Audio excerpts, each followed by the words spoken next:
How's it going, everybody? Welcome into Catfish on Ice. It's episode 287. We got the full trio together. It's Chad Minton, Max Greenberg, and Boyd Farrish with you today to bring you a matinee episode, a rare matinee Catfish on Ice episode. Normally, we're going late nights into midnight, but tonight, or today, I should say, with MLK Day and a lot of people being off work, we wanted to bring you a matinee episode. So, guys, how you doing? Pretty good. How about you guys? Doing awesome. Doing well. Yeah. Nice. It's nice and sunny in Nashville, but it is freezing cold. So yes. Okay, we're so doing all right. you guys got to promise not to make fun of me here because I live here in Central Florida, but I was freezing my tuchus off even in Central Florida. It was in the mid 40s, 40-mile-an-hour wind gusts last night coming off the Gulf of Mexico.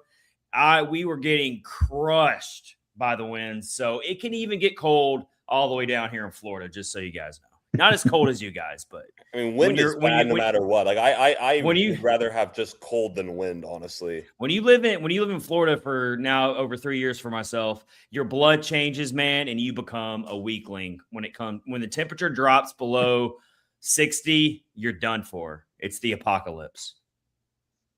Yep. But anyway, all right, here's what we got in store for you. We are presented by DraftKings. Let's say hi to Johnny there at the bottom of the screen. He's here for a live episode. We love you, Johnny. Thanks for joining us today. Let's keep the comment section rolling today. Let's get some more people in here, hopefully. But we are presented by DraftKings and the DraftKings Pick 6 app with our bonus picks that we will tell you about using that promo code. With the NFL playoffs, we'll tell you more about that offer. But in the meantime, no shortage of topics we can get into today, gentlemen, regarding our Nashville Predators, one of the hottest teams in the league going back to basically Thanksgiving.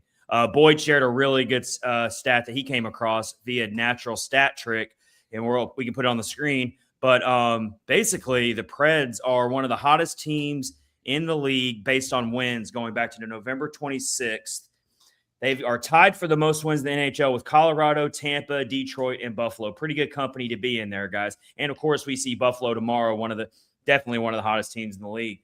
So we will get into that. We got to get into how the Preds ran out of gas after just coming out of a gauntlet of a schedule where they took on Edmonton, they took on Colorado, and they beat both of those teams, but just couldn't get it across the finish line and complete the 3-game impressive sweep. They run into a buzzsaw at Vegas. They were in that game early on, even had the lead in that game, and then Vegas just overtook them. So we got to get into that. Some players I really want to get into it more in depth for different reasons today. I want to talk about Steven Stamkos as he continues to climb the all-time goals list. It's been a fun journey for me just following. We've never had this before in a Nashville Predators uniform. We've never seen a player of Stamkos's Hall of Fame stature be in a spot like this where he's climbing the record books. He's getting close to being in the top 20 all time. So I kind of did a deep dive on how far I think he could eventually climb the list. What's his ceiling realistically on that list? We'll have fun with that. I want to talk about Jonathan Marchessault. He finally got back in the lineup after missing, I don't know how many games it was, guys. I know it was at least a month of missed action. A long time. But, about 15 games, I think, yeah. Yeah, about 15 games. So he finally gets back in the game against Vegas. He doesn't put up any points. I thought he looked okay, but at the same time, as you would expect, definitely rusty. But, you can't overlook the fact that this team was extremely hot without him in the lineup. So how much does that just make him the odd man out? Are you willing to retain salary just to break up? Because he probably wants out as well. So we're going to get into that.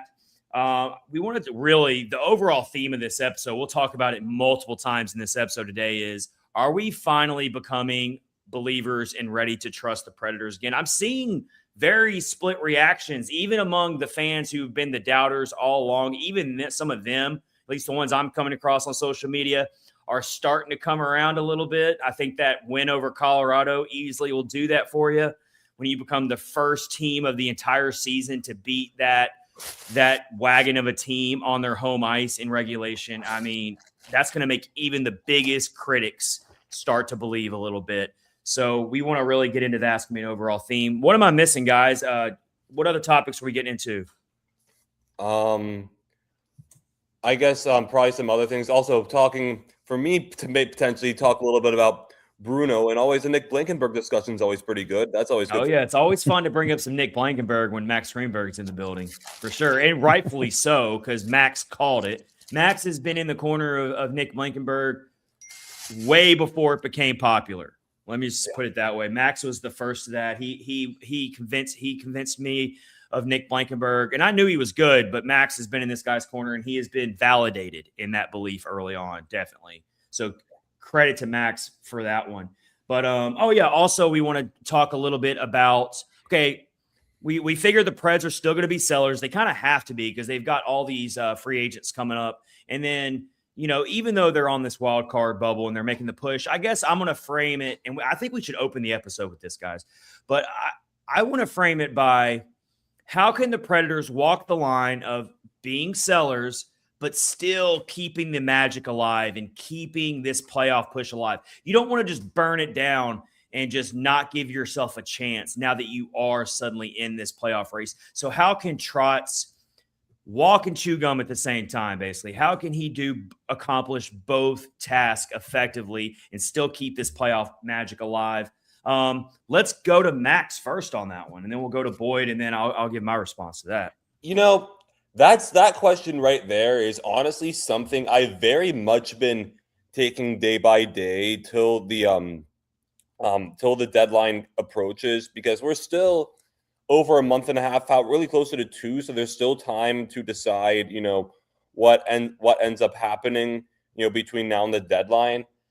For me personally, just off the top of my head, I think something similar to what happened 2 years ago would kind of work, where you end up trading away Yakov Trenin, your pending free agent. We also bring in some other guys, such as, who were the guys? It was Jason Zucker and trying to think who the other one was. It was Anthony Beauvillier. Right, it was Anthony Beauvillier. And overall, in that deadline, the Preds ended up with a net gain of assets, because essentially after those trades happened, it was like we had traded a 5th and a 6th rounder for a 3rd rounder, which is about what you want. So if that happens again, where you kind of trade your, or maybe just trade your lower end of the roster guys to have some prospects be called up, I think that makes sense. Where it gets really tricky though, and I don't know how Chad and Boyd you're going to feel about this, is the two guys who kind of, and I'm not talking about like a guy like Ryan O'Reilly. At this point, with a guy like Ryan O'Reilly, I'm like, unless you get an offer that just blows you away, you're keeping Ryan O'Reilly through next year. You do not have to trade him. You do not have to be out here. We can definitely get into that. We can definitely talk more about that. You do not have to be out. Same with Stamkos or any of these high-level contributors. We don't have to be in. Barry Trotz does not have to be in any hurry to trade those guys. He does not have to act like he's shopping them. He can absolutely deal with that another time, whether that be the offseason or next year's trade deadline. But where it really gets tricky is the two guys who this whole discussion kind of centers around, and that's Michael Bunting and Eric Haula, because they're two guys who have absolutely been key contributors, maybe not like the top level of contributors, but they've absolutely made differences for this year. And, in a perfect world, you could trade them and still, get like some younger prospect that could still contribute now and some picks. How is that realistically possible? I don't really know. That's where it really begins tough. Like I think my answer to that question is, ideally you do something similar to what you did 2 years ago. How possible is that if you want to also trade Michael Bunting and Eric Haula? That I don't know the answer to at this point. Go ahead, Boyd, with your response to that.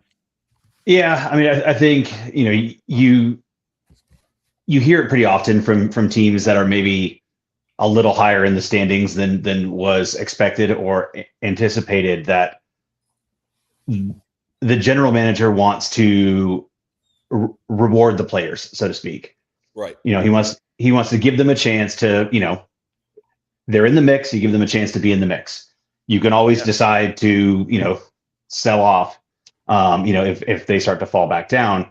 And what makes this year especially unique is, there's effectively 2 trade deadlines.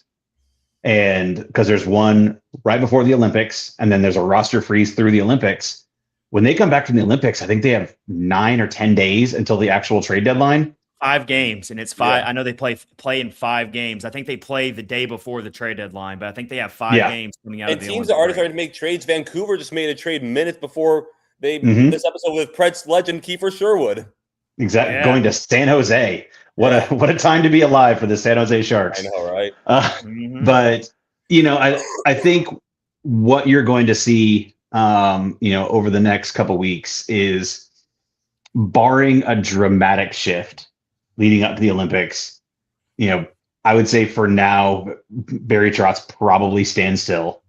Again, unless somebody, offers a first round pick for Michael Bunting, maybe that's, Which I maybe don't think that is gets him willing to move. impossible. I really don't. It's not think that's impossible. Or He's Eric actually had- Paula. I really don't. Yeah, and they've, as you mentioned, Max, they've both been strong contributors this year. So I think you kind of let it play out a little bit, especially since any of the bigger names can all be handled in the offseason if you need to. You don't have to move them now. Yeah. I think where you look at is the pending free agents, especially where you have someone who is younger, who is a similar type of player. So where that means with Michael Bunting, you have fresh and ready Zach LaRue sitting in Milwaukee right now. So if you move out Michael Bunting, you can immediately pull in Zach LaRue. That's an easy swap. That's an easy swap. Yep. And right honestly, now, like Trotz looks really smart with that pickup of Bunting right now. No one really liked it in its onset, but you know what? I got to give Trotz a lot of credit for that one, because Michael Bunting has actually impressed me a lot. He has been much better than I think. It's hard. He went through a couple of weird years after he left Toronto, going to Carolina, going to Pittsburgh. Probably was in a bit of square peg round hole with some of those teams, but his style really fits with the type of game that Nashville is currently playing. Mm-hmm. So he's I don't think it would make any sense to extend him. So I think he probably should get traded just for the asset management side of it. Where it gets tricky is with Eric Holla, because you don't have a ready-made replacement for that role. He has been, a middle six at the center position. He's killing penalties. He's on the second power play. That's just not a simple thing to replace if you are still in the mix. According to Puckpedia here, he has a 6-team no trade list, which I just realized that not too long ago. I was looking it over. Modified no trade clause. So yeah, thanks, New Jersey. Yeah. So I mean, I don't know. I would, just for the sake of trying to get younger, I would actually prefer to trade Eric Holla if we can get something good for him or even decent for him. But at the same time, in the whole of wanting to stay competitive still and see this thing through, losing Eric Holla would, like to Boyd's point, would be tough to lose him, because really like Boyd is saying, he doesn't have a ready replacement at that center position who can come in and finish out this season. Yeah, I mean, unless to the point you made, Max, unless they can trade Eric Holla for a third and then go pick up a salary dump center for a sixth. Unless they could walk that line perfectly. Yeah. Perfectly. Yeah. It's tricky, obviously, but it can be done. There's going to be some hard decisions. I mean, if you're Eric Holla, you sort of had to assume that, you're coming to Nashville in the last year of your deal. You accepted a trade here. You're in your mid-30s in a team that's in transition. There's a pretty decent chance you're not getting an extension here. Right. And also, I mean, you've got Cole Smith and Michael McCarron as well, who are much more manageable in terms of affordability, but they're also both UFAs, very important depth pieces to this team. There's no doubt about it. So you got to but you've got Ozzy Weisblatt, who's getting closer and closer to being ready. So eventually you want him back in the starting lineup down the stretch of this season. So and you're not taking Reed Schaefer out. Nope. You're not saying no. And so, I mean, it's like you said, it is really difficult to look at. And then, of course, just going down to the defenseman, Nick Blankenberg, who I guess we can give Max give Max the floor on what he wants to see happen with Nick Blankenberg. I have already been pretty clear about this. That's the one player that I definitely want Trotz to do everything he can to extend him here in Nashville. I don't want to trade him unless it's just like there's just like a crazy offer out there somewhere for him. But I would much rather keep him here in this transition phase. But where do you see that, Max? With Nick I'm with you. Obviously, I'm biased because I've been in Nick Blankenberg's corners like for a long time now. But I mean, I think he's proven everything I want and everything else want to see at this point. I mean, by the eye test, by just the base stats, the underlying numbers, everything checks out for Nick Blankenberg. And one thing I've said from the start, we're not just seeing Nick Blankenberg playing like sheltered roles with limited minutes in certain situations. No, he's playing second pairing or better minutes, and he's been doing that consistently since he entered the lineup. Like, this is a guy who can legitimately play. I mean, he contributes a lot. He's also, what's he, like 27 now? You can get him for a few more good years at an affordable price. As good as Nick Blankenberg is, he's not going to just, break the bank. You can have like a 3x3. Even I do a 3x4, 3 year by $4 million a year. He's never had a break the bank contract in his NHL career. No. I would think that he prefers to stay here. I mean, I don't know that for sure, but I would assume he wants to stay here. You treat Nick Blankenberg to a steady little raise, which he has earned here. Then you do right by the player. The player's happy. The player gets to stay somewhere where he has built. He's kind of given his career a springboard. I think both parties can be very happy if you can figure out a way to extend him. What else you got to say, Max? The guy, he does a little bit of everything. Like, offensively, he makes his contributions. Power play, he's a key contributor.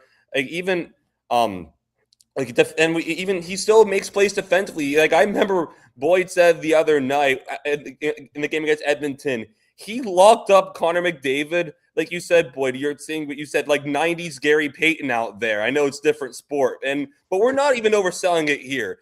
Nick Blankenberg was one-on-one with Connor McDavid for a lot of that overtime. What stride for stride, McDavid could not get around him. Like, not overselling it at all. Like, he shut down Connor McDavid right there. And I was cool. Watching that game on my texted me in the moment. Let's go, Nick. I was so excited for that right there. I was like, this is the Nick Blankenberg I've been telling everyone about right there. I mean, again, cool thing. I'm not going to sit here and be like, oh, Nick Blankenberg is absolutely like the best player, whatever. He's a good player at this point. I don't think we can deny it. The cool thing about the Nick Blankenberg story here in Nashville is he had never played more than 36 games in a season, and then he comes to Nashville and plays in 60 games last year. He's heading towards playing that many games again this year, most likely.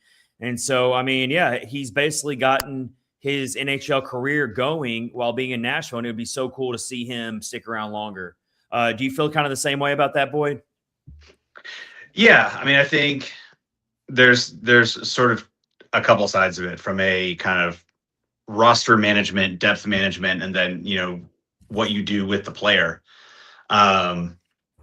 He's definitely earned an extension. No question about it. No doubt about it. He has earned an extension, and but at the same time, if you're Nashville, you have Justin Barron, who's 23. You have Ryan Ufko, who's 22, 23 years old.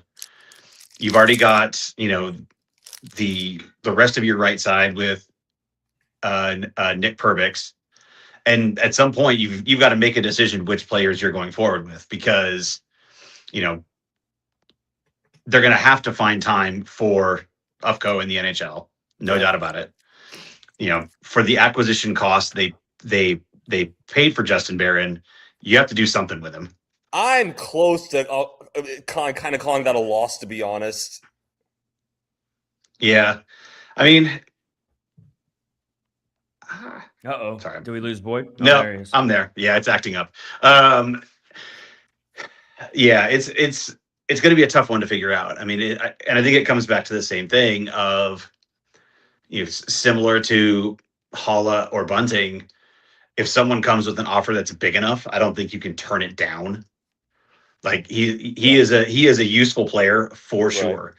If a contending team looking for a right-handed defenseman comes calling with a high draft pick or two, you take it. For sure. That's my point too. Like you can't. Yeah, you do take it. You do take it, and that would be crazy to get a first or second out of Nick Blankenburg. Yeah, I mean, even if you can get, I mean, Kiefer Sherwood just went for 2 seconds. Obviously, he's a winger. We're starting to see the market get set a little bit. Rasmus Anderson last night went for a first and a second, which is a conditional first. That. Yeah, I mean, he was on the move too. Yeah, so you're starting to see the market get set for some of these players, and I think for Barry Trotz, he's just going to have to decide what is the cost he's willing to accept. Where's that line? Yeah, I want to get into Jonathan Marchessault more now and a little bit more deeper conversation just in his unique situation with the injury, the frustrations obviously there. Now the team got hot with him on the bench, and now it's like you're trying to figure out how much longer you can make this work. And with one salary retention spot left for the Predators to be able to use, if that's what it takes to get Marchessault out of here, I almost would take it. I mean, I don't like using that last retention slot, but the other 2 slots will be freed up after this year, which is I believe it's Colton Sissons and who's the other one? Let me look up on Puck. No, I got it right here. Matthias Ekholm. Yeah, Matthias Ekholm. They both come as well. Yeah, he is. Yes, they both. Yeah, they retained like $250,000 on Ekholm. Yes. Yeah, why they both come off the books this year? They both come off the books after this season. Yeah, I'm with you, I don't think it's the end of the world if you got to retain a little bit of that $5.5 million for just to get this done. I don't know if you're going to be able to trade Marchessault without retaining. And maybe an even bigger hurdle, honestly. And I don't know how much of this has changed because this is mainly something I heard last offseason. It's been like 7-8 months since. But like apparently Marchessault is very picky about where he'd be traded to. And apparently one of the things that came out is his criteria is either like go close to home or which people talk about like Toronto and Montreal a little bit. But another thing he talked about too, apparently was he wants to go if it's not somewhere that's close to home, it's somewhere with like friendly tax no tax. Right. With like kind of like how Tennessee has it. I saw someone float out like Anaheim. I'm like, well, if the tax thing is means anything, he will not be going to California. Maybe he goes to Dallas. Maybe he goes to Dallas. Right. So that makes sense. So I mean, Dallas is in a world of hurt. Look, Dallas. Luckily, they built themselves a nice little cushion early in the season. But you want to look at Dallas. They're 2-6-2 in their last 10. Yeah, they're really struggling. It doesn't mean they can't break their way out of it and be a threat in the Stanley Cup playoffs. I still think they can be, but they're just really going through it right now. I would totally do business with Dallas if they want to look at Marchessault. Yeah, and we'll retain some salary. I mean, the other one where I think Marchessault would be a perfect fit. Ironically, I'm not going to say Florida because he's not going back to Florida, but he would be a perfect fit with Tampa, with the type of game that they play going into the playoffs. He would fit right in with that group of kind of smaller, hard-nosed wingers, all who could skate, all who are fast, all can score. I think he'd fit there. I'm sure the cap would be an absolute nightmare to figure out, but that's what I'm actually looking at I don't know now. I don't know if Tampa has anything in the world of assets either. Yeah, I'm looking at current cap space right now, according to Puckpedia. And wow, Montreal current cap space $86,000. I mean, so they're definitely the lowest team in the whole league when it comes to current cap space. But Tampa is all the way. They're not. I mean, they only got 2.29 million. I mean, a lot of teams don't have a lot right now because you're in the middle of the season. But like, going a little bit higher here. In terms of trying to find a fit for Marchessault, Anaheim's got 24.16 million current cap space. How about a team like Detroit? I mean, Detroit could use Marchessault. But yeah, like going more in the middle of the league, a lot of these teams don't have a lot to spend right now. Dallas has only got 3.27 million. So that just goes right back to kind of my initial point. I just think you're going to have to retain salary to move on from Marchessault. Yeah, absolutely. And he's the odd man. I hate to say it. It's not just to his own fault. He can't help that he got hurt. But he's the odd man out. He really is. They tried he could still do some great things for you, but Nashville has already proven over a pretty good sample size now that they can remain competitive without Marchessault. I don't think the same could be true if we were talking about Steven Stamkos or definitely not Ryan O'Reilly. No. There's a lot of players who it's we trade them.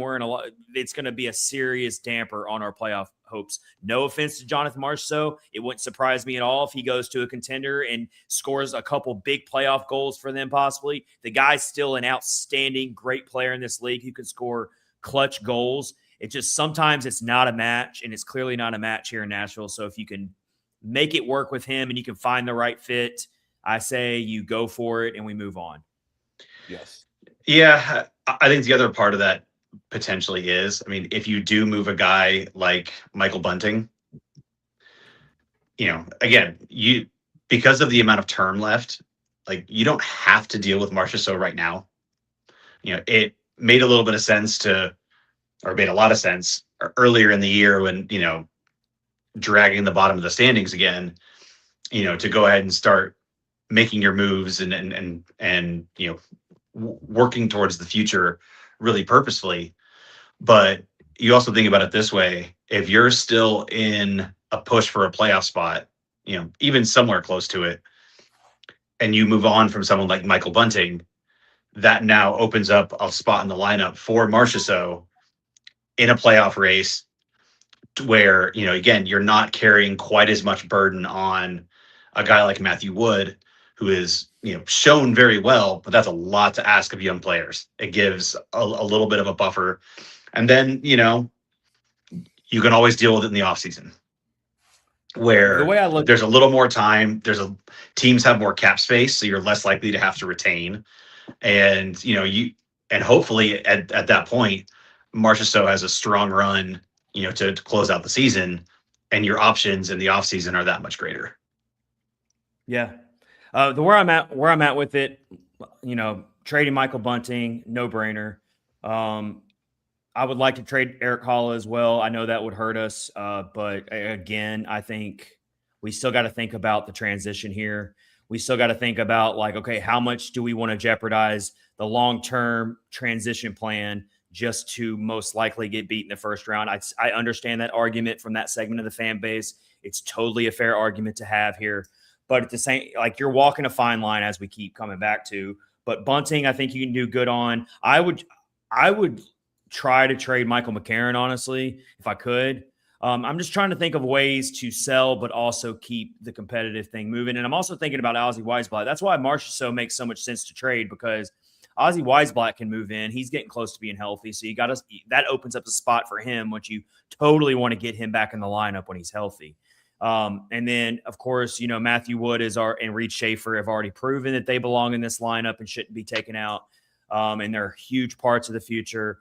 But again, that center position is super thin right now, so you don't really have anyone ready to come up and take those minutes. So that would make trading Michael McCarron hard, just like it is hard to trade Erik Haula. You're just so thin at that position in the prospect pool that in terms of readiness that – what do you do if you trade these guys post trade deadline? Especially if you're in the playoff race still. That's the dilemma that Trotz has right now. And it's going to be fascinating to watch how he handles this. This is a tall task that he is up against. And it also makes you wonder, in his heart of hearts, how much does he believe in this team? He might not tell you honestly on a radio interview. If you listen to his radio hits recently, he's when he's been asked by Adam, he's been I'm still very realistic about where we are with this team right now. Well, that's good. Might I add, and one thing I actually just recently wrote for Predlines.com was a few weeks ago, Trud said in his press conference something to the effect of, I'm surprised we've had this good of a record recently when we've given up the first goal in games as many times as we have. That kind of changed the past week. Even the beatdown in Vegas, the Preds scored the first goal. So how much is that going to change Trotz's mind? I don't know, but it's something to note. It's pretty incredible how much the Predators were playing with fire all those games, not scoring the first goal, and they kept finding ways. I mean, last episode we did was a solo episode, it wasn't live, but I was saying in the episode that you can go back and listen to that I was seeing like a real like nightmare. Okay, we're this upcoming 2-week portion of the schedule is going to really be a huge test for just how legit this team is. And the fact that they came out of that still floating, still right there, 1 point out going into last night. That could have buried them. They could have easily gone on a 5-game losing streak through that stretch. And it wouldn't have surprised that many people with who they were up against. The road back-to-back. I know they got crushed by Vegas, but still to do what they did, to beat the teams they beat through that stretch, to exercise some of their demons against the Oilers was just like, I needed that like I needed oxygen. I mean, anytime I see Edmonton on the schedule, I pretty much book it. I'm like, okay, let's just go ahead and take our medicine here. Let's just go ahead and take the loss. But they did it. They figured out a way, and they've beaten some other quality teams. They've beaten Colorado twice now this year. They already had beaten Vegas once this year. So, I mean, if you look at their resume throughout the year, they've beaten some really good teams. They've beaten Minnesota this year. They've beat Utah this year. They've beaten some good Eastern Conference teams like Washington and the Islanders. So it's not like they're just beating up on bottom feeders all year. And now they've got to go through the real part of their schedule, and they're going to get exposed. That could have easily happened with the stretch we just came out of, and it didn't happen.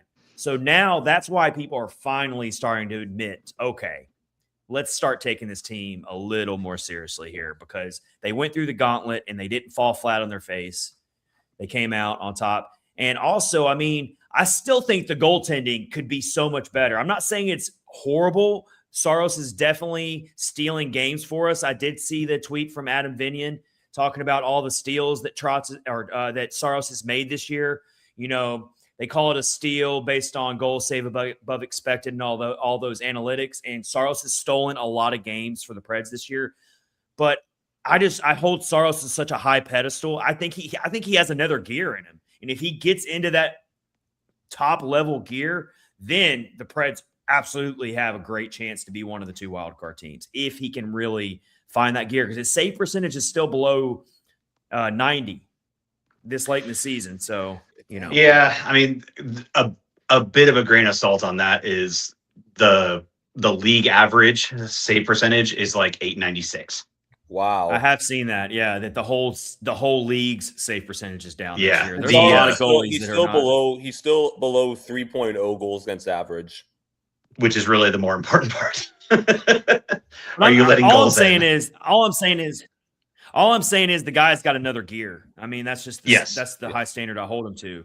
And if he gets into that gear, well, then watch out the rest of the league, because the Preds aren't going anywhere for sure.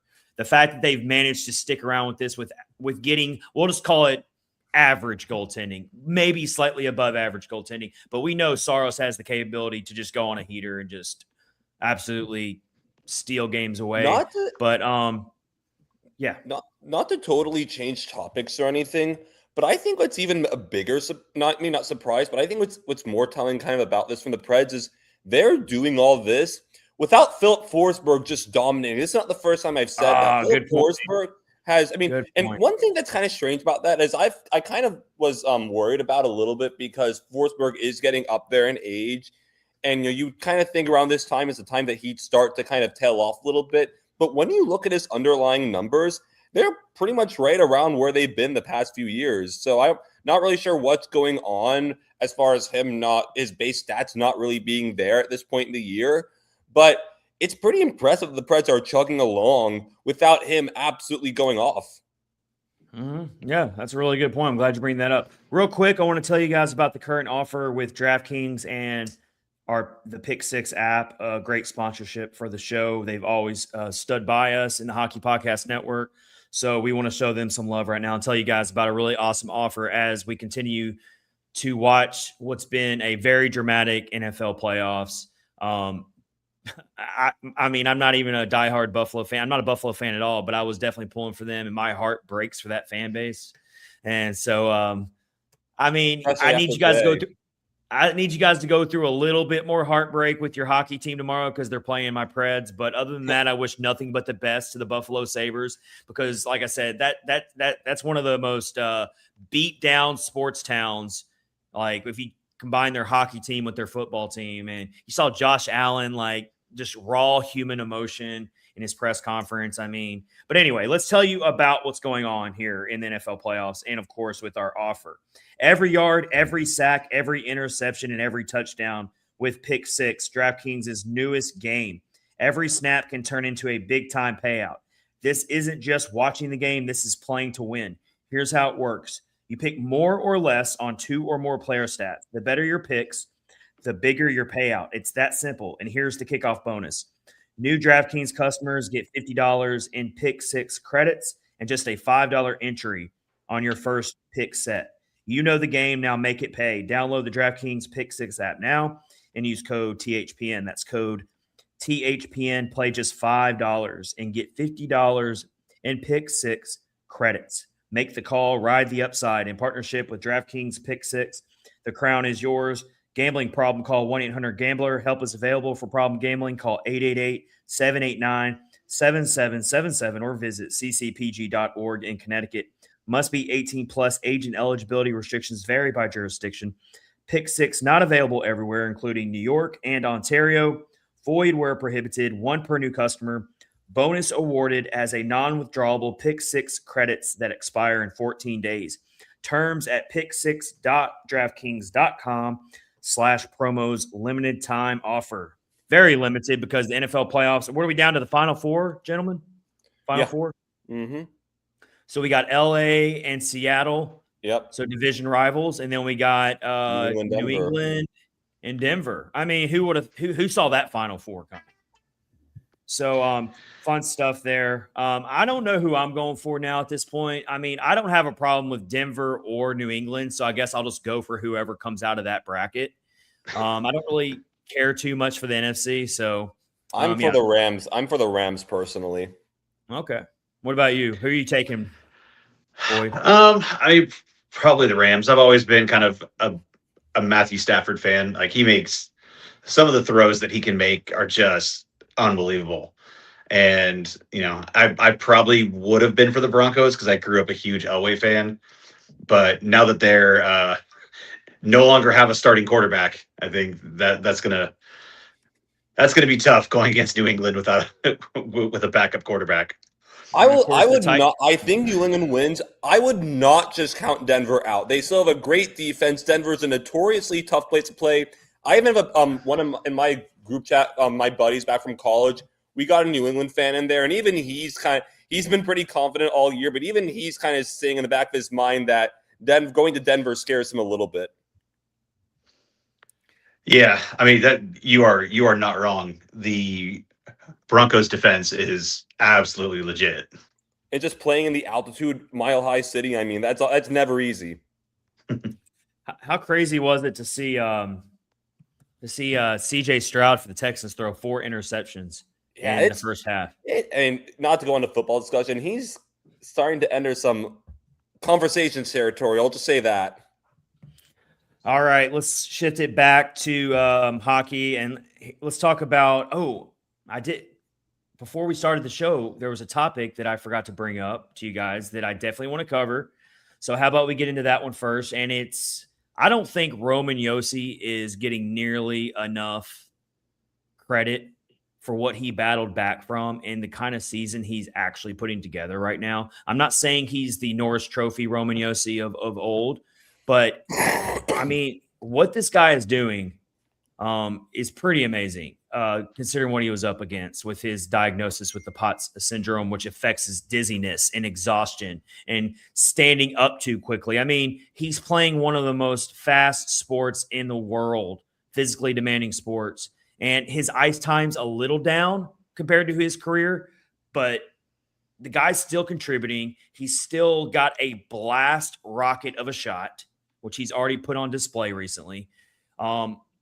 And so I think we'll see how the season plays out, but I think Roman Josi is going to be a prime candidate for the Bill Masterton trophy for comeback player of the year. It's all about that award is literally for perseverance, leadership, and a dedication to the sport of hockey. That's literally the definition of that award. Tell me how Roman Josi doesn't fit that definition to a T with what he's doing this season for the Nashville Predators. How do you guys feel about that, Boyd? What are you seeing from Roman Josi? Do you think his game has taken a step back? But also, what are you seeing? How is he impacting this team? And is he still kind of the old Roman Josi in a way? I think he's game managing a bit. I mean, he still plays a lot of minutes, but he's not, leading every rush, trying to drive it in every time. He's probably picking his spots a little bit more than maybe he would historically. It actually did just come out right before the show as well. He was named the NHL's second star for last week. Oh, wow. I didn't see that. That's cool. And then while we were sitting here, I was pulling it up real quick. Since the beginning of December, Roman Josi is sixth amongst NHL defensemen in scoring. 20 points in 23 games. I mean, he has picked it up a lot. And that Edmonton game, his first goal with the, blast from the point right in the corner. I mean, absolutely pinpoint shot to tie the game in the third period. The building exploded. Oh yeah, that was a shot. It just absolutely unloaded. And then, the craziness of the overtime, leading to the puck getting floated down ice. Josi wins the race against Tristan Jarry, and as the phrase goes, if you're a goaltender, tend to the goal. And Tristan Jarry did not, and game over. But you are starting to see that part of his game coming back out, where he's creating and leading a few more offensive plays. He's still does the work defensively. He's never been an elite defender, but he's working hard back there. I think what has helped a lot, one is putting him with Nick Perbix finally. That really created the more true left hand, right hand. So now he can stay on his natural left side, and having Perbix, who is he's always in the right place. He doesn't panic with the puck. That lets Josi roam a little freer and be able to create plays. But then, having that second pair of Shea and Haig being able to just eat up the big defensive minutes and take those really big defensive matchups that Josi historically would have to take a lot of the time, just by nature of how much he played. And it's letting him be a little more targeted offensively. And you're starting to see the momentum of his offensive production picking up. And, he's one of those players where as he goes, so does the team. And right now he is going almost as well as anybody in the league. And you can see the team following suit. Yeah, looking at his season numbers real quick, 36 games, because he did miss a little bit of time there, unrelated to his POTS syndrome, by the way. But he did miss some time this year, but he's 36 games, 8 goals, 20 assists. So 23-18. I didn't realize it was quite that high. 23-18 of ice time. Real quick, I just wanted to see how much time he played in last year per game. So he's down a little, almost 2 minutes per game. He was 25.02 last season. Wow. He's never played this little of ice time. Yeah, he's never played this little of ice time per game. This little of ice all time? All the way back to... that's crazy. I'm just calling it. He's always been. No, you're right. It just speaks to what he's done. You literally have to go back to his second year in the league. Last time he was averaging under 24 minutes a game. So the fact that he is still putting up these efficient offensive numbers, despite game managing more, despite playing almost 2 minutes less of ice time. That's a lot of time of not being on the ice per game. For him to manage to still be this efficient with his offensive production, which, like, Boyd's not breaking any news here, but it bears repeating. He's never been known as an elite defender. He's always been an offensive transition defenseman. And he's still got the ability to do that. He's still got the ability to really boost the Preds power play, of course, as their quarterback. So I don't know. I want to see how I don't want to jinx the guy, but if he stays on this efficiency, then I don't see how he doesn't possibly win that award this year. I haven't looked at every roster. I'm sure there's other quality candidates out there. If I wanted to really do a deep dive and find other comeback player candidates, I'm sure there's plenty of other good ones you can make an argument for. But just since I cover the Predators, I just could not overlook that. And honestly, I'm guilty of it. Up until when I really came up with this possible article idea, I didn't realize how efficient of a season he's actually having. I mean, 28 points in 36 games. I mean, he used to be an easy walking point per game, close to type of defenseman, but like being where he's at this stage in his career and the offseason he just came from, where we didn't even know if possibly he was going to be pushed into early retirement. I was worried about that. So I just think it's a really cool, awesome story. It's an underlying cool story on a team that is full of really great comeback stories this year. He plays game 1000 on Thursday. Oh, yes.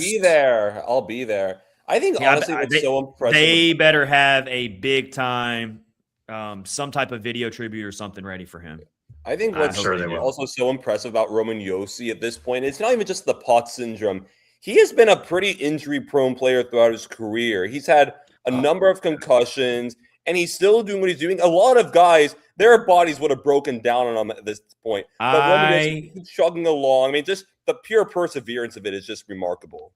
I took a deep breath when he took a puck to the back of the head, or to the side of the head. Was that against Vegas or was that against Colorado? I can't remember. Forgot which one. Either way, I remember you were talking about. I was like, no. Like, please no, like for real, because with his syndrome and with the head injuries, I was like, please let this just be a graze. And to his credit, because that's what hockey players are, warriors like this, but he stayed in the game. He didn't miss any time. But when it first happened, even Willie Donick, you could see you could tell the worry in his voice when it first happened. I mean, the broadcast was like, oh man, like, let's just pray that this is not going to be a big deal. And luckily it wasn't, fortunately, but I was definitely worried about that. We got to keep our captain healthy here. We're going to need him. So anyway, massive respect to our captain, Roman Josi, and what he is doing this season. He just never ceases to amaze me when it comes to, and I know people in the past, some people have always like kind of questioned, is he really like captain material? He's not vocal enough. He's not this. He's not that. I was not one of them. I know you weren't, but like, I'm just like, this guy is, I mean, we overuse captain a little too much sometimes, but I mean, the guy is just such a great leader. He's more of a quiet leader. Yeah. He's a steady leader. Every now and then he gets a little fiery out there. And I always love to see it when that happens. He's kind of like Juuse Saros, Juuse Saros is just like calm, cool, and collected, but every now and then you get Juice mad and he'll come after you. Little Juice will come after you, and then he'll stick big Juice on you maybe. But I mean, Ryan, we got a team full of captain-like players right now when it comes to Steven Stamkos and Ryan O'Reilly, of course, and even Philip Forsberg possibly. But like, they're all great leaders right now. But I mean, I just love how Roman Josi is handling this.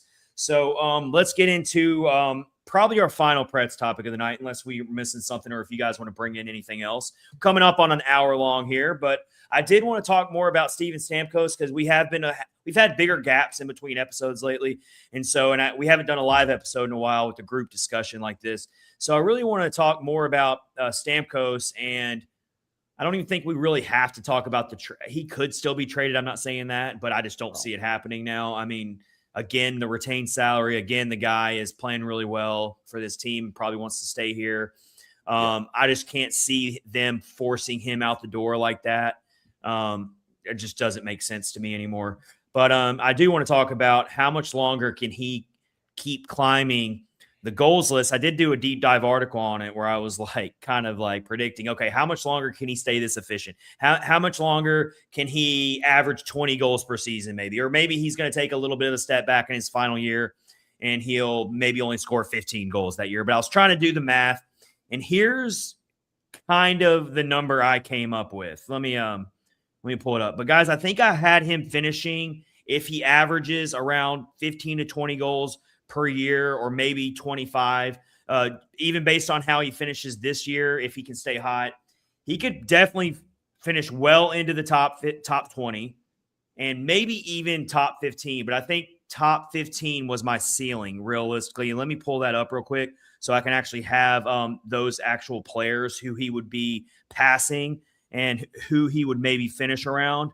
So let me pull that up real quick, guys. But while I'm doing that, Boyd, why don't you talk about what do you think has happened with Stamkos's game? Why has he gone through this transformation that maybe we didn't necessarily see last year?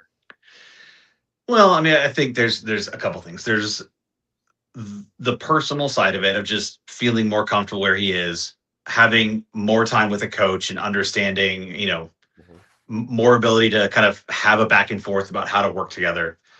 He's definitely evolved his game in some sense of, I mean, you look at his 4-goal game against St. Louis. I think every one of those every one of those goals was within 5 feet of the net. Yeah. A lot of his goals. So he's been working his way, getting more towards the net.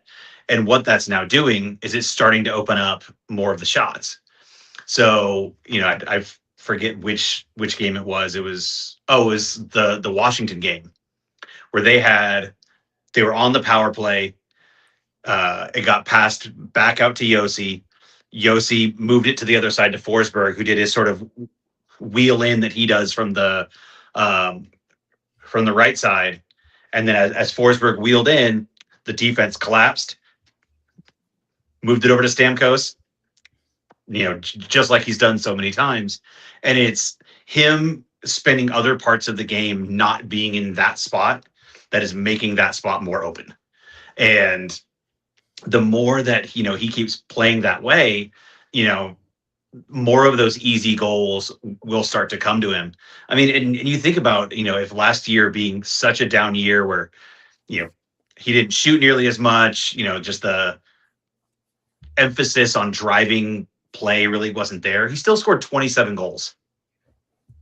And, just over this past week, he now hit 20 for this year. So, could he get up to, 30, 35, somewhere there? It is. Guys, his shooting percentage is an 18% this year. Yeah. I mean, he's historically always been a high shooting percentage player. He's got a 16.7% career shooting percentage, which with all of those seasons, I've said this before, that stat just blows my mind that he's played for this long, 1,200 NHL games, and he's averaged that high of a shooting percentage. I mean, just crazy stuff there. But yeah, so his shooting percentage is way up there. And to your point there, Boyd, he's getting those high danger scoring chances. I've loved the match with Eric Holla this year. I mean, I didn't see that coming. That's been a good connection there for sure. But real quick before you go, Max, I just want to say we got the list pulled up on the screen of the all-time goals list, and right now Stamkos is sitting at 21st all-time with 603 goals, and his next player to pass is Dino Ciccarelli. He is 5 goals behind. Is it? I hope it's Dino. I hope that's how you pronounce that guy's name. I don't really know a lot about this guy. Yes, I've heard about it. But he's 5 goals behind, 6 goals to pass, and that would put him officially in the top 20. So we would fairly certain he'll do that this season. And then next up after that, he has Bobby Hull at 19th all time. That's a household name for sure, with 610 career goals. So even if Stamkos cools off a little bit down the stretch, he should be able to pass both of those players. Then we're looking most likely, unless he just really goes on a heater, we're most likely looking into next season before he makes his next passes, which would be Jerome McGinley, another household name, and Joe Sakic. But to the point of this discussion real quick, Max, how high do you think Stamkos can climb And do you think he finishes his career actually in a Preds uniform, or do you think he eventually makes this climb up the list on another team, whether that's next year or whatever? Well, it's hard for me to speak to, the as far as as far as the all-time list, if he can climb that. As far as the remainder of this year, I actually am pretty optimistic that he can keep it going. And we've obviously seen, and I kind of point to these three things as I've gone through this episode. Obviously, the base stats have been absolutely there with Stamkos on fire, scoring a ton of goals, up there with the league leaders in goals, absolutely, since the Preds turnaround this year. And we've talked about, just the eye test, kind of like Boyd said, reinventing his game, going more so to the hard areas, which opened up so much more for him and this Preds offense and all that, which has been great to see. Potentially even more importantly than that, though, is when you look at the underlying numbers. I pretty much get all of these from JFresh.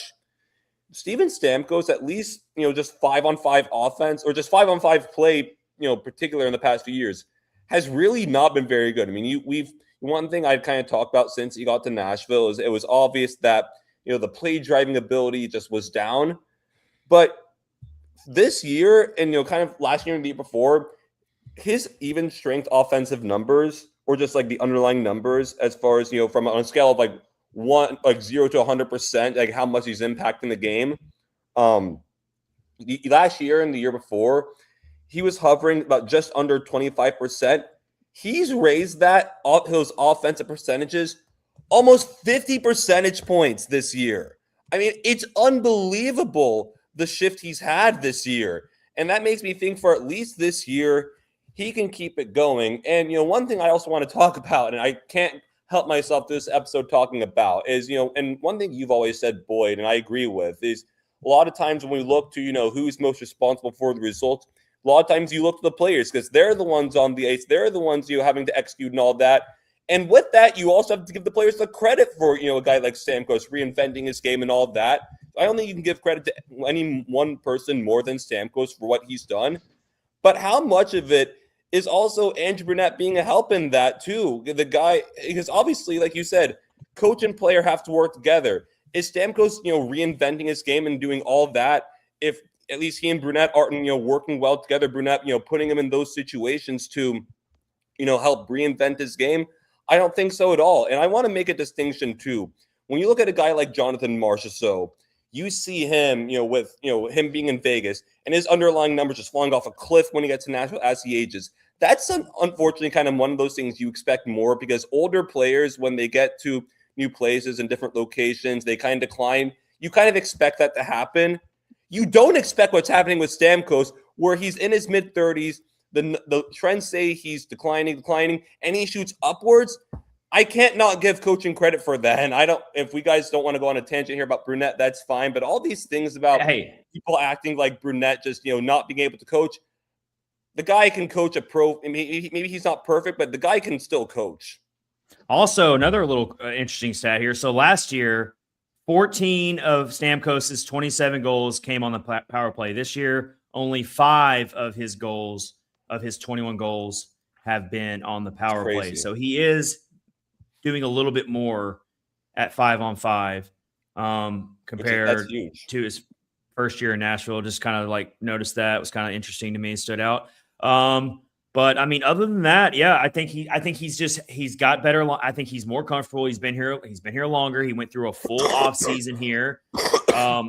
Being the competitor that he is, he took it personally last year, how it went. And being the Hall of Famer that he is, or going to be, he couldn't let that slide. And so I think he truly came into this season with a chip on his shoulder. This whole team did, quite frankly, but he definitely did. And he's proven it right now. And he's playing with he looks like he's having fun again out there. He's looking like, dare I say, kind of like his Tampa days in terms of just his demeanor. Yeah. Whereas last year, he looked like he was being held hostage here at times. In October, he looked like he was being held hostage. He was looking like, why did I do this? Can I please go back? Why did I leave Tampa for here? I'm not saying he truly felt that way. That's just how it appeared. This year, completely different. He looks comfortable. He's starting to fit in. He's starting to look more like a true part of this franchise. He's writing a new chapter in his legacy, a much different chapter than what all of his years in his heyday with Tampa, winning Stanley Cups and being one of the best players in the league for all those years. But now it's a different type of legacy. He is the elder statesman. He's kind of like along with Ryan O'Reilly, those two guys right there are kind of showing the younger core of this team how to do it, how to win, how to battle, how to go through adversity. That was kind of always my hope for Stamkos. Even when he was signed here in the 2024 offseason, that was one of the first things I brought up of why I loved the move so much at the time was, okay, this guy's going to come in here, and not only is he going to do all the things he's always done in his career in terms of power play and all that, but he's going to be a leader on the ice. He's going to be a mentor. He's going to help take us into a new age of Nashville Predators hockey with all these younger prospects that we're looking to eventually get in. And I know people were upset at the time. They're like, oh, we're bringing in more veterans. We're the retirement home of the league. We're a joke. We keep bringing in all these washed up dudes and it's like, you got to have some veterans. You can't just field an AHL squad. Right. Like, I don't know why everyone thinks it has to be so black and white. They're just so like, oh my gosh, we're taking up all these spots for the young players. It's like, you do realize we can't just call up the entire Milwaukee roster. Like, I mean, I'm sorry. I get a little passionate about that. Look at both Anaheim and San Jose. Two teams that are on the rise. Now, they had higher draft picks to work with, no doubt about it. But you look at the rest of their lineup, it's a bunch of dudes in their 30s. You know, it is a balance that you have to strike. Yeah, and then, exactly. you know, the challenge is, you know, if you're going to have, you know, veteran players, you know, you've got to have the type of younger players coming up that can replace that production. And that's where, you know, the really big question lies. And I think why, you know, from a lot of, you know, places around the fan base, it is, you know, do the Predators have somebody in their system right now that can be the next, you know, scoring 35 to 40 goals a season, like Philip Forsberg? That's the hard part. And that's why, you know, you see the push for get the highest amount of talent possible out of the draft from the highest pick possible, because that's where those players typically come from. So, you know, it is understood, but you are absolutely right, Chad. Like you've got to have players who can show young guys not just like how to conduct themselves on the ice, but what it means to produce. Because that's what eventually, you know, you're looking for someone like Matthew Wood to be a 30-goal. Yeah. All right. Boyd froze, and he was getting ready to make a really awesome point. As always, that's when people freeze. Oh, there you are. You're unfrozen. Yeah. I was gonna say real quick also, I love the impact that Stamkos is making, and not just Stamkos, but also your other veterans. But I think, as you said there, Boyd, Stamkos is making, these veterans are making a positive impact on your Matthew Woods, your Ozzy Weisblatts. They're making a really important impact, and you also do, and the Preds are going to have an opportunity to clear up more space to get Zachary Leroux up there. I know he's a really important player that we want to get back up to the NHL level, and right now there's just not a lot of room for him to be in the NHL lineup unless we start scratching veterans, or we start healthy scratching players who might not deserve to be healthy scratched. You kind of got a log jam. And that's why that's probably why we're not seeing Zachary Leroux right now. It's not that he's not ready or he's not playing well or there's something going on. Just there's not a lot of space. And so to the other side of the argument, I do get where fans come from sometimes when it's a situation like that, where they're like, oh man, like none of these veterans are part of our long-term future, but Zachary Leroux is, so we got to get him in there. I totally get that part of the argument too. I'm not saying it's a bad argument to make, but again, you got to have some of these veterans in here. But real quick, when it comes to how high I think Steven Stamkos can get on the all-time goals list, conservatively speaking, I think if he plays out the remainder of this current contract, whether it's with the Predators or whether he gets traded and plays it out somewhere else, if he even just remotely just takes a little step back eventually on some of his efficiency and goal scoring, I still think that he can eventually climb into the top 15. And I think his ceiling, if everything goes right before he retires, I think he could eventually pass 656 goals, which is Brendan Shanahan. I think after that, the gaps get a lot wider to pass players up. After that, you've got Luke Robitaille, who's got 668 career goals. So you're asking for Stamkos to figure out a way to average, 20 goals per season, closer to 25 goals per season, depending on how he finishes off this current year. But after that, then you got Teemu Selanne up at 684, Mario Lemieux up at 690. That's another crazy part when I was looking at this goals list. Look at one of these things is not like the other when you look at this list. Look at all these players who play like well over 1,000 career games. And then you look at Mario Lemieux with 690 goals in only 915 career games. That is just insane efficiency. 690 goals in 915 games. Imagine where Mario Lemieux could have finished on the goals list if he actually would have played the same, closer to the same amount of games as some of these other guys who played 1,400 games, 1,500 games. That's another crazy little stat I came across when I was doing this. Well, and you were looking at, career shooting percentage. Mario Lemieux shot 19% for his career. 1 out of every 5 shots winning the goal. That is insane, dude. I've never seen that stat before. That's crazy. And then, of course, you got Alex Ovechkin, who continues to pad his lead as the all-time leading goal scorer for the NHL history with 917 career goals and counting. So, you've got Sidney. When it comes to active players, it's Alex Ovechkin, Sidney Crosby, and then it's Steven Stamkos. Sidney Crosby also is having a pretty good year. He's having another really great year. The guy just won't slow down. He sits at 651 career goals, and then you got Stamkos way down at 603. To get to the next active player, it's Evgeny Malkin with 524. That's a huge gap from Stamkos to Malkin when it comes to active players. And then you've got a younger crop of players who still have a lot of goals to go, but they'll eventually kind of be in this conversation. And that's when you start getting into, obviously, Connor McDavid. You've got guys like David Pastrnak. You've got guys like Nathan McKinnon. That's kind of the crop you start getting into later on that have a chance one day to hit 600 goals and climb higher. Austin Matthews, of course.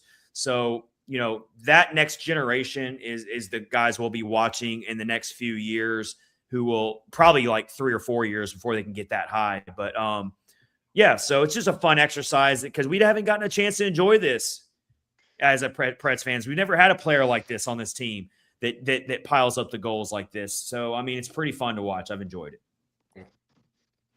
Absolutely. All right, gentlemen, I think we've covered everything. We're past the hour mark. We've had a really awesome live episode. Am I leaving out anything, guys, that was very pressing? Because if so, and if you guys got time, we can definitely hit on it. I know I'm kind of annoying about this. Do we want to have a quick Andrew Brunette discussion check-in? Oh, yeah, of course. In fact, we haven't really talked about Andrew Brunette that much since the Preds have been on this heater. We've kind of just left him off to the side.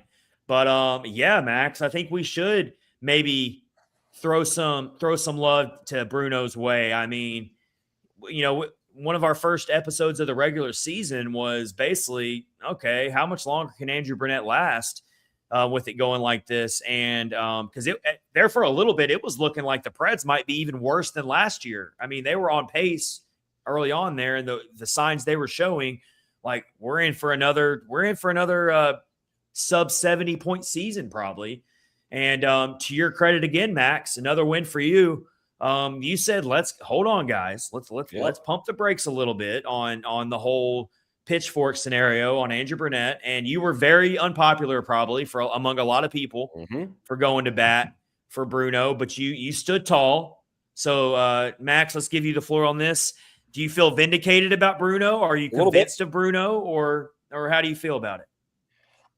I just want to address a lot of the things, about Brunette. People were saying basically it's like, oh, the guy can't lead, players have quit on him. He can't, he can't develop talent. Like he can't get talent to mesh together, all this and that.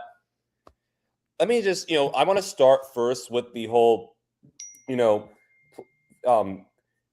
was I going to try and say?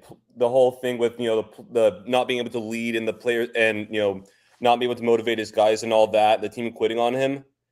The Preds, since Andrew Brunette has taken over, obviously we have this winning streak this year. In his first year, there was a stretch of play where the Preds won 13 to 16 games after starting really poorly. That same year, they go on to win, they have the 18-game point streak that everyone still talks about to this day. Last year, they didn't have a ton. But even still last year, I'm sure you guys all remember after one of the games in March where the team looked really bad, Ryan O'Reilly, too, had one of his whole down on himself pressers where he's like, I have no right to be mad right now. And Andrew Brunette himself goes to the media and is like, look, he's like, I know we're in a bad spot, but we are playing right now like we don't really care. Like we're not taking pride in what we're doing here. I just want these guys to take some joy in playing this game. I know it's tough, but at the end of the day, these guys are professional hockey players who are making a lot of money. They're living out their dream. These guys, he's like, I'm begging for these guys to just play with, just show a little pride, just show with a little bit of love of what you're doing. They go out the next game, they win 5-2.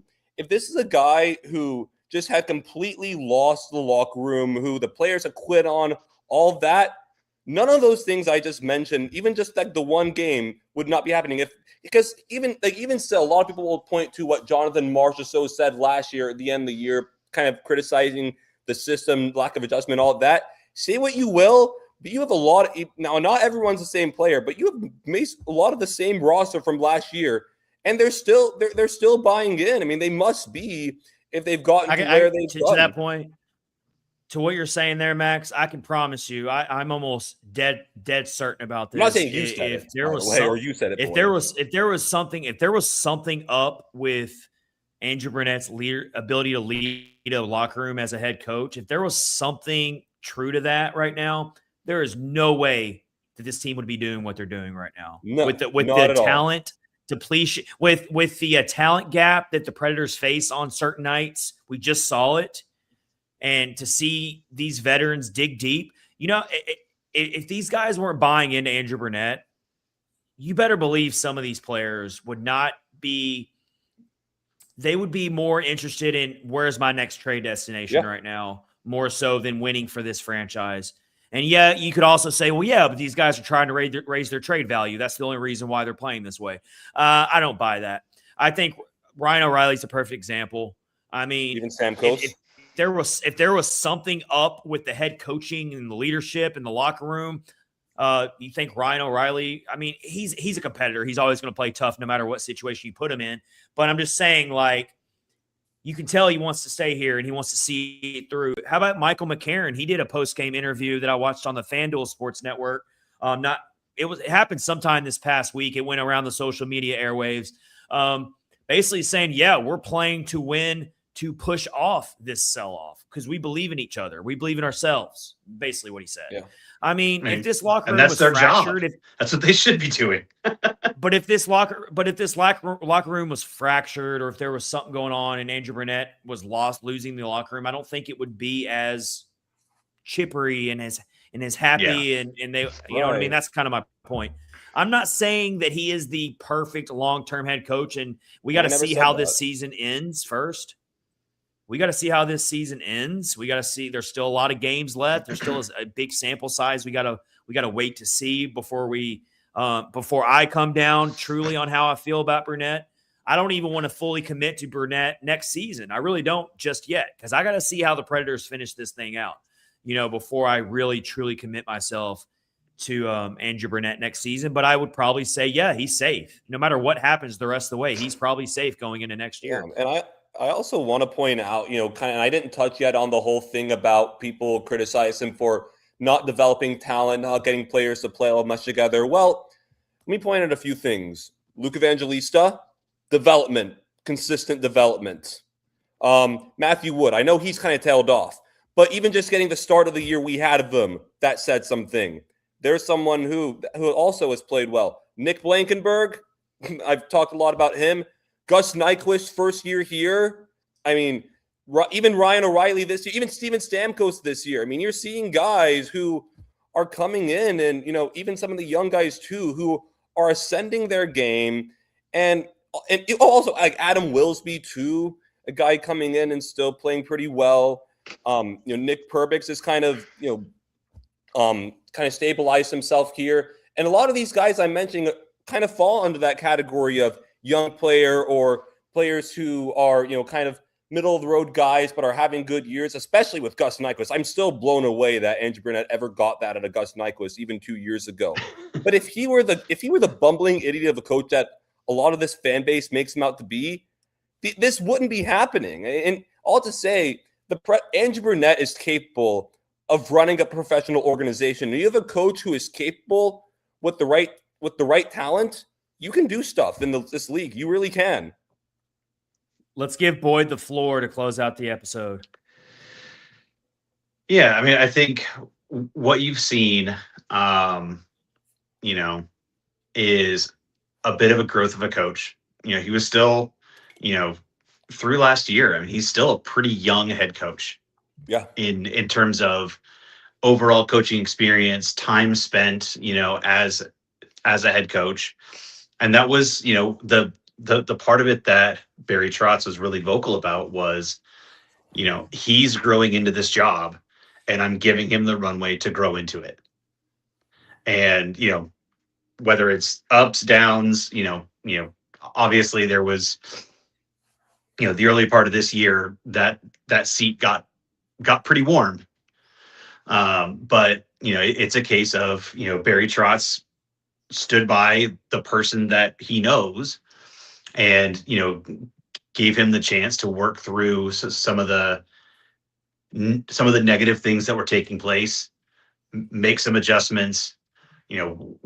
They obviously changed part of their coaching staff to bring in Luke Richardson, which is, helping to stabilize the defensive play, which still needs a little more stabilizing. But, as with most things of this team, it's a work in progress. So the fact that, some of those adjustments, some of that leadership is starting to really bear some results. And exactly to your point, Max, like the fact that the veterans of the team are really leading from the front, part of that starts from the coaching staff. Yes. And, the coaching staff challenging those players to be, that kind of leader, to show the way to get things done. And then the coaching staff has to put those players in the right places to make that happen. And, part of what we've seen a lot less line blendering. A lot less. And, we've started to see where some of these things that are starting to work, even if they have maybe a down game, he's not moving away from it.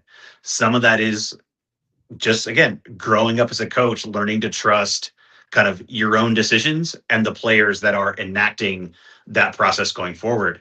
Yeah. So it will definitely be interesting to see, where he's at, as he gets into, another playoff chase, which is kind of what they're in right now, and how that goes over the next, 10, 15 games. And if the team keeps pushing, I mean, there's no reason to think that, at least to this point, he won't keep growing as a coach and keep finding ways to get more out of his team.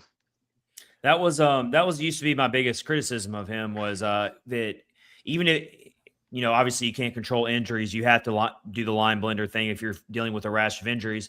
But, for the most part, they've had some dings and some dings here and there that's forced to leave players out. The Marchessault injury was long-term. They lost Josi for a while. But overall speaking, their forward core has been pretty healthy this year, knock on wood. And so that's also really helped out Bruno to stick with his lines and not panic and not, rock the apple cart, so to speak. So, I do love that he has done that more this year and let these lines build the chemistry. And that's been good to see. And you're bearing the fruits of that from game to game now, because you're seeing these guys way more connected when it comes to their passing, when it comes to being in the right spots, their power plays. It's been a roller coaster, but it's not been horrible.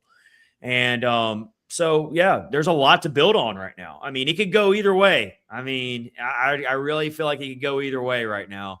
But they're definitely building on something right now, and they've got they've got over 10 games left to I think they got 10 games until the Olympic break.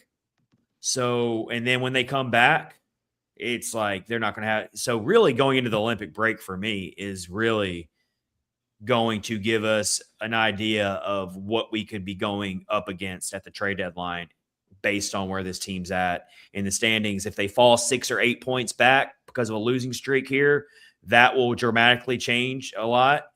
But if they can keep plugging away and winning games, let's say they get into a wild card spot when the Olympic break gets here and the teams can kind of go do their own thing. And we do have, I think, 5 players on the team that are going to play in the Olympics. So we'll see how that goes. But we'll probably dedicate a big segment of the episode talking about the Olympics for sure. But which is coming up soon. I'm actually really excited to see the NHL players back in the Olympics again. I cannot wait to watch that. I'm really excited about that. But yeah, guys, it's been an awesome episode. Love having the crew together like this. Always just love talking hockey with you guys. And thank you everyone for watching on YouTube today. Hit subscribe below, or if you're watching on Facebook, hit the like button, hit the follow button. And also if you're listening on any of your favorite podcast platforms, we appreciate you listening. We can't thank you enough. And we have been presented by DraftKings with Pick 6, promo code THPN, part of the Hockey Podcast Network. We'll see you next time for a new episode. It'll be episode 288 at that point. But until then, take care, everybody. See ya.